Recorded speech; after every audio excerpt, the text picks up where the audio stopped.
홀로 됨을 통과해야 하나님께서 가까이 부르십니다. 홀로됨이 왜 힘든가? 고난과 실패, 또 어려움과 아픔도 힘들지만 기다리는 것이 힘듭니다.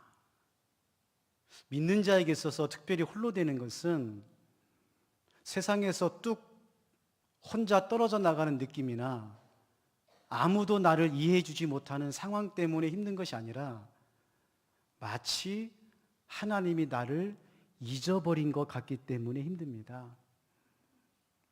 홀로 됨의 시간은 우리가 생각하는 것보다 굉장히 깁니다.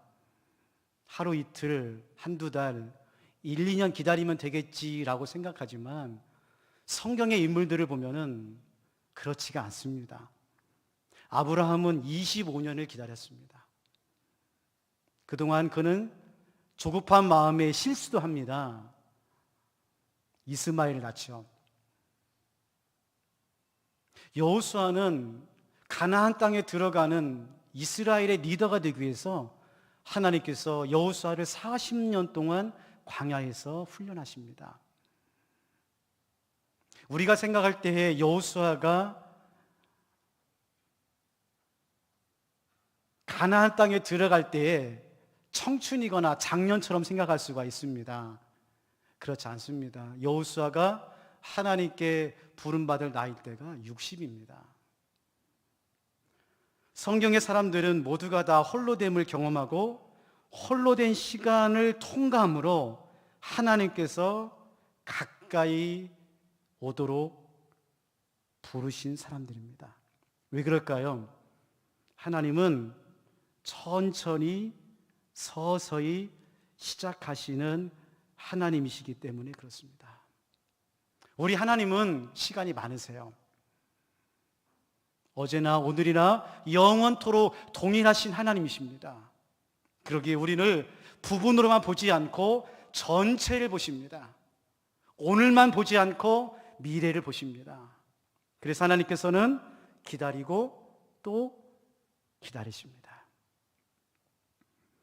하나님은 기다리는 동안에 우리가 과거의 일들을 내려놓고 옛날 일들을 벗어버리고 지금 이곳에서 다시 시작하도록 하시는 하나님이십니다. 다시 시작하려고 하면 자꾸 과거로 돌아가려고 합니다. 옛날에서부터 시작하려고 합니다. 그러나 과거의 일은 과거의 일로 남겨놓으셔야 됩니다. 지혜로운 사람들은 바꿀 수 없는 것 때문에 시간을 낭비하지 않습니다. 과거의 상처, 과거의 실패, 과거의 심풀이는 지금 오늘 내가 애쓴다고 해서 절대로 바뀌지 않습니다. 그거는 하나님께 맡기십시오. 분명히 그 과거의 실패와 어려움과 절망과 고난 속에서도 하나님은 미래를 준비하시고 현재를 만드시고 우리를 다시 시작할 수 있는 재료로 만드시는 하나님이시기 때문에 그렇습니다. 그러므로 다시 시작하는 우리들은 현재에 집중해야 됩니다. 지금 오늘 여기서 내가 무엇을 가지고 새롭게 출발할 수 있을까? 내가 어떤 것으로 다시 시작할 수 있을까? 현재에 집중하고 지금을 소중히 여기고 그리고 하나님께 가까이 나아가는 인생인 것이죠. 사랑하는 성도 여러분, 모세가 다시 시작할 때 가장 정확한 나이가 몇 살일까요? 하나님께서 모세를 부르셔서 다시 출애굽하는 그 하나님의 여정에 부르실 때에 모세의 적정한 나이가 몇 살일까요? 하나님께서는 광야에서 40년 동안 홀로 아무것도 다시 시작할 수 없는 절망 가운데 있는 빈손인 모세를 다시 부르십니다. 오늘 이 말씀을 통해서 하나님께서 어떻게 우리를 만드시고 세우시는지 함께 은혜를 나누고자 합니다. 첫 번째로 3장 2절 말씀입니다. 여호와의 사자가 떨기나무 가운데로부터 나오는 불꽃 안에서 그에게 나타나시니라. 그가 보니 떨기나무에 불이 붙었으나 그 떨기나무가 사라지지 아니하는도다. 우리 하나님은 모세를 통해서, 아니 홀로 있는 우리들을 통해서 서서히 천천히 때가 물을 익을 때까지 기다리셨다가 시작하시는 하나님이십니다. 여러분 적어놓으세요. 하나님은 천천히 시작하시다가 하나님의 때에 갑자기 시작하신 하나님이십니다. 무슨 말입니까? 모세는 40년 동안 광야에서 홀로 있었습니다. 광야는 홀로 있는 것이고 아무도 도와줄 수 없는 것이고 자기 힘으로는 다시 시작할 수 없는 광야입니다. 그때 모세는 어떤 생각을 했을까요? 끝났구나. 60이 되고 70이 되고 80이 되는 모세의 마음과 생각에는 내 인생에서 다시는 시작할 수 없고 새롭게 출발할 수 없구나라고 하는 그 생각 지점에서 하나님은 모세를 부르십니다. 여러분 홀로 됐을 때 여러분 꼭 기억하십시오.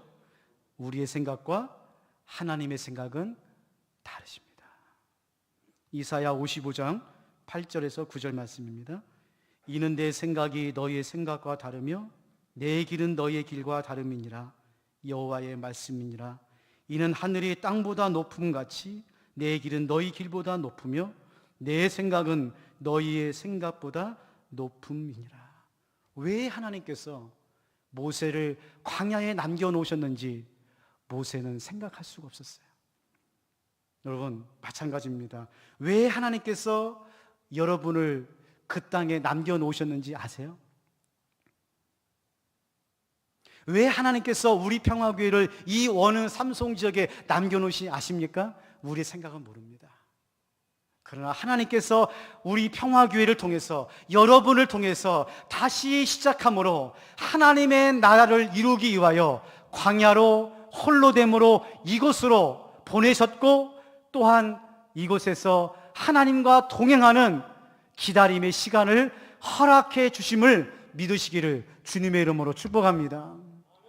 여러분 혹시 임계점이란 말 아십니까? 임계점? 임계점이 무슨 말이에요? 어느 지점에 도달해야만 포텐이 터지는 겁니다. 예를 들면 여러분 물이 몇 도씨에 끓습니까? 이상해요. 99도까지는 물이 안 끓습니다. 물이 끓는 임계점은 100도씨예요. 100도씨. 100도씨가 되어야 물이 끓습니다.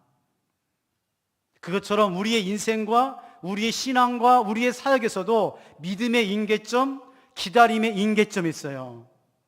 하나님께서 그 임계점까지 우리를 몰아가십니다. 여러분 그 홀로됨의 시간을 통과하기 위해서는 우리가 생각할 때는 99도에 끓었으면 좋겠죠. 88도에 끓으면 얼마나 좋겠어요. 그런데요 미동도 하지 않는 거예요. 그러니까 기다리는 게 힘들다니까요.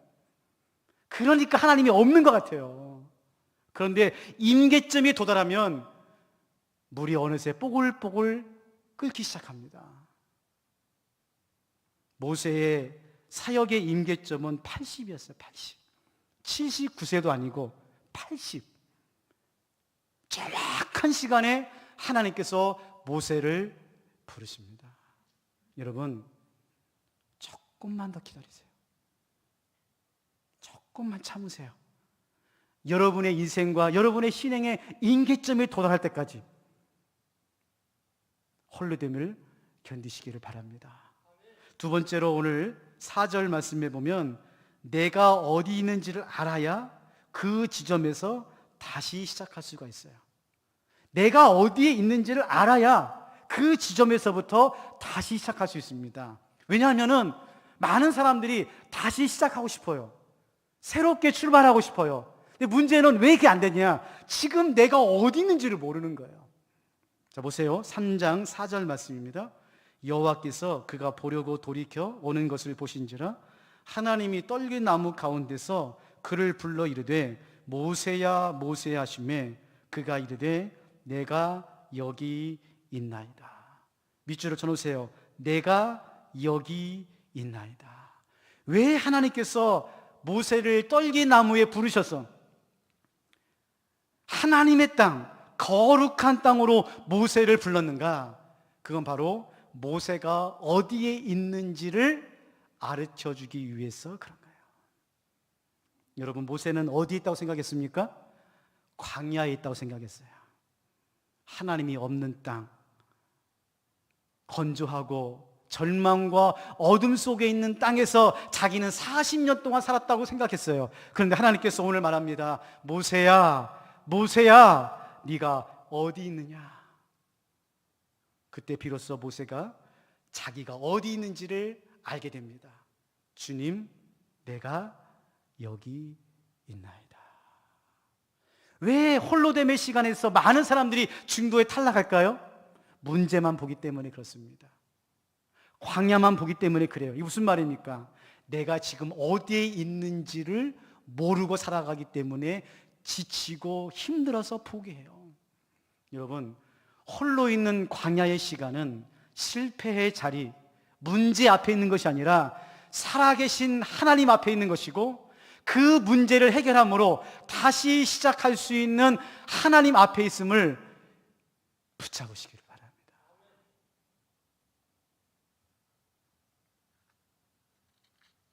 성경은 우리들에게 우리가 어디에 있는가를 가르쳐주고 있어요.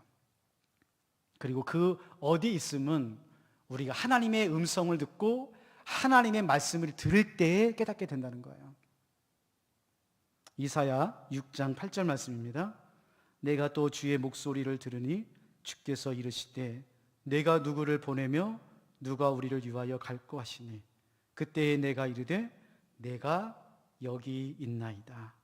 나를 보내소서. 이사야도 똑같은 대답을 합니다. 주님, 내가 여기 있습니다. 다시 시작하고 싶습니다. 여러분, 광야에서 홀로됨으로 살아갈 때에 우리가 꼭 붙잡아야 할 건 뭐냐? 나는 여전히 하나님 앞에 있다. 마치 여러분의 상황을 보면 하나님이 없는 것 같고 하나님을 떠난 것 같지만 여러분, 그렇지 않습니다. 광야 40년 동안 여전히 하나님은 누구와 함께 계셨어요? 모세와 함께 계셨어요. 여러분과 함께 계신 겁니다. 마지막 세 번째입니다. 오늘 3장 5절 말씀입니다. 우리 같이 한번 읽어보겠습니다. 3장 5절 말씀 시작. 하나님이 이르시되 이리로 가까이 오지 말라. 내가 선 곳은 거룩한 땅이니 내 발에서 신을 벗으라. 밑줄을 쳐놓으세요. 내가 선 곳은 거룩한 땅이니 내 발에서 신을 벗으라. 여러분, 육신의 눈으로 보면 지금 모세는 떨기나무 땅에 있습니다. 거칠고 아무짝에도 쓸데없는 떨기나무 땅에 서 있지만 하나님은 모세에게 말하는 거예요. 네가 지금 어디에 서 있는 거예요? 거룩한 땅에 서 있는 거예요. 거룩한 땅은 누구 땅입니까? 하나님의 땅이에요. 하나님의 땅. 네가 지금 서 있는 곳은 하나님이 거하시는 곳, 너와 함께 하시는 하나님이 그 땅 가운데 그 주인이 바로 하나님이시라는 것입니다. 그러면서 하나님께서 모세에게 딱 한 가지를 요구해요. 그게 뭘까요? 네 발에서 신을 벗으라는 거예요. 성경 말씀에 보면 모세가 신었던 신발이 두 가지입니다. 첫 번째로는 태어나면서부터 40년 동안 신었던 왕자의 신발이에요. 왕자의 신발.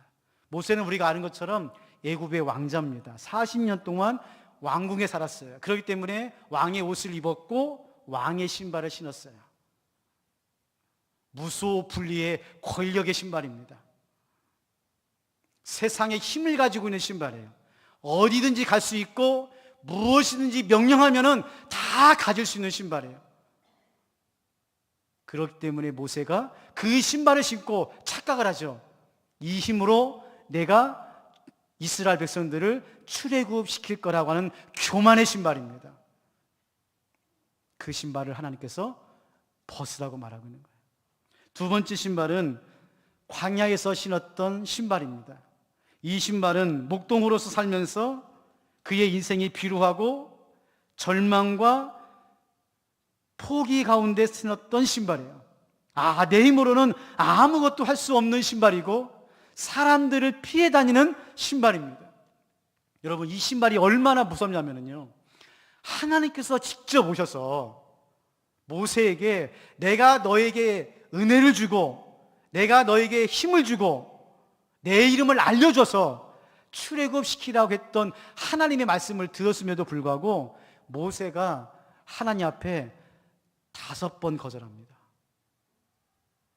한두 번도 아니고 모세가 하나님 앞에 하나님, 저는 말이 어둔합니다. 저 못합니다. 저 할 수 없습니다라고 5번 거절해요. 그만큼 이 절망과 실패의 신발이 무섭습니다. 그래서 오늘 하나님께서 뭐라고 말합니까? 다시 시작하는 이여 내 발에서 신발을 벗어라. 사랑하는 성도 여러분, 다시 시작하기 위해서는 신발을 벗어야 됩니다.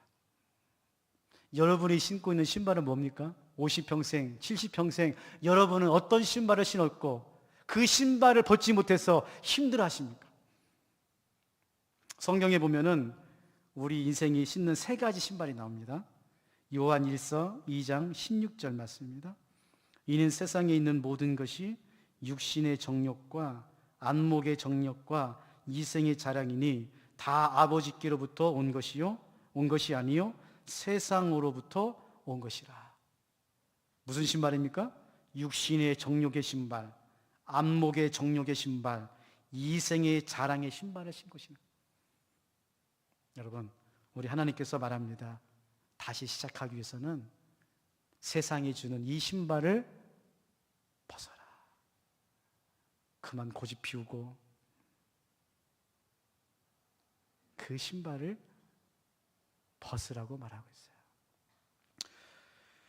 오늘부터 우리 평화교회는 다시 사랑의 식탁의 교제와 순모임을 합니다. 많이 어렵습니다. 저도 지난 한 주간 금식하면서 기도했습니다. 하나님, 불쌍히 여겨 주십시오. 사랑의 식탁의 교제를 하면서 순모임 하면서 하나님, 혹시라도 힘들거나 어려운 분 한 분도 없게 하나님 붙잡아 주시옵소서. 그때마다 하나님께서 나에게 주시는 말씀은 이거였어요. 네가 한 게 아니다. 평화교회가 시작한 게 아니다.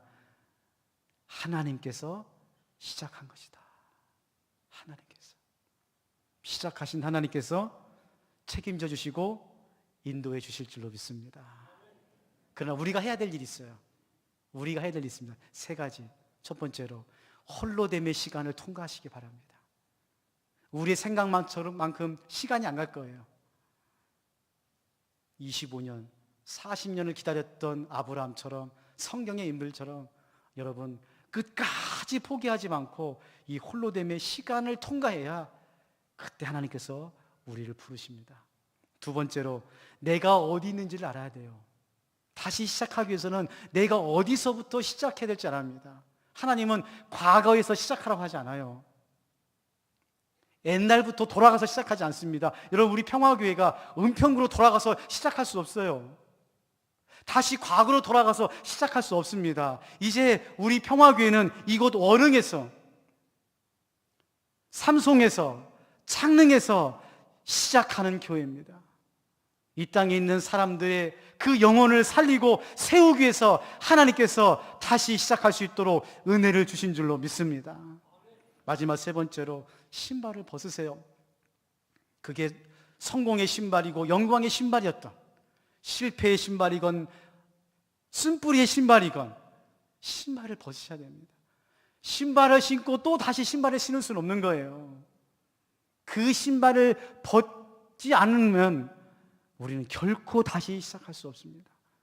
바라기는 다시 시작하라. 7주간 여러분이 말씀을 함께 나누면서 내가 벗어야 될 신발은 무엇인가 곰곰이 숙지하시면서 7주가 지나기 전에 하나님 앞에서 그 신발을 벗고 다시 시작하는 저와 여러분 되시기를 주님의 이름으로 축원합니다.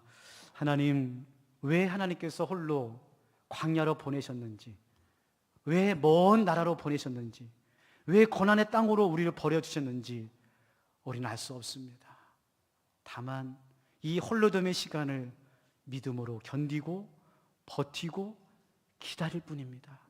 지금은 우리가 이해할 수 없지만, 지금은 하나님이 보이지 않지만 끝까지 이 믿음 붙잡고 하나님의 시간을 통과할 수 있도록 은혜를 허락하여 주시옵소서. 내가 어디 있는지를 분명히 깨닫게 하여 주시옵소서. 모세가 내가 여기 있나이다, 거기서부터 다시 새롭게 출발한 것처럼 아버지 하나님, 우리 평화교회도 다시 옛날로 돌아가고 은평으로 돌아가는 것이 아니라 이곳 원흥 땅에서 지금 여기에서 우리가 해야 될 일들을 잘 감당하면서 하나님의 나라를 세워갈 수 있도록 인도하여 주시옵소서. 하나님 아버지, 우리가 벗지 못하는 신발이 무엇입니까? 하나님, 이 신발만큼은 절대로 벗을 수 없습니다라고 하는 신발은 혹시 있지 않습니까? 그 신발을 벗어야만 하나님이 신어주는 신발을 신고 다시 시작할 수가 있습니다. 바라기는 다시 시작하는 우리 평화교회와 우리 사랑하는 성도님들의 인생의 여정 가운데 하나님이 주시는 은혜의 신발, 믿음의 신발, 사명의 신발을 신을 수 있도록 하나님 도우시고 인도하여 주시옵소서. 우리를 다시 새롭게 시작할 수 있도록 은혜를 주시고 힘을 주시는 예수님의 이름으로 기도하옵나이다.